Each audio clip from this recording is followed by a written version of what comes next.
Oats দিয়ে আজকে একটা ইনস্ট্যান্ট হেলদি অ্যান্ড টেস্টি ধোসার রেসিপি শেয়ার করছি, যেটা বলে না দিলে তোমরা বিশ্বাসই করতে পারবে না এটা চাল দিয়ে বানানো না ওটস দিয়ে বানানো, এতটা টেস্টি হয়। এর জন্য 1 কাপ পরিমাণ ওটস, 4 চামচ সুজি, 1 কাপ জল ভালো করে মিশিয়ে 15 মিনিটের জন্য রেখে দেবো।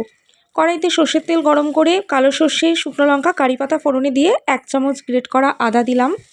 আদাটা ভেজে একটা বড় সাইজে পেঁয়াজ কুচি দিয়ে দিচ্ছি। পেঁয়াজটা ভাজা হয়ে গেলে এর মধ্যে দিয়ে দিচ্ছি খুব সামান্য পরিমাণে হলুদ গুঁড়ো, আর দুটো আলুকে আমি আগের থেকে সিদ্ধ করে রেখেছিলাম সেটা দিলাম। দিয়ে দিচ্ছি স্বাদ অনুযায়ী নুন, লঙ্কা কুচি দিয়ে খুব ভালো করে মিশিয়ে উপর থেকে একটু পাতিলেবুর রস ছড়িয়ে দিলেই আলুর পুরটা কিন্তু একদম রেডি। 15 মিনিট হয়ে গেছে। এই যে ওটস আর সুজির মিশ্রণটা একটা মিক্সিং জারে নিচ্ছি 1 ইঞ্চ আদা, একটা ছোট পেঁয়াজ কেটে নিয়েছি, 2 চামচ টক দই, 1 চামচ চিনি আর স্বাদ অনুযায়ী নুন দিয়ে কারি পাতা আর অল্প জল দিয়ে এটার একটা পেস্ট করে নিচ্ছি। তাওয়ার মধ্যে সাদা তেল ব্রাশ করে এটাকে একটুখানি মুছে নিতে হবে। তারপর 2 হাতা ব্যাটার দিয়ে হাতার পিছন দিয়ে এভাবে গোল করে ঘুরিয়ে দিচ্ছি।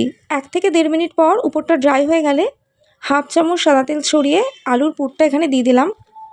লম্বা করে আলুর পুরটা দিয়ে দিচ্ছি। এইভাবে চামচের সাহায্যে আলুর পুরটাকে একটা ধার করে দিয়ে দিলাম।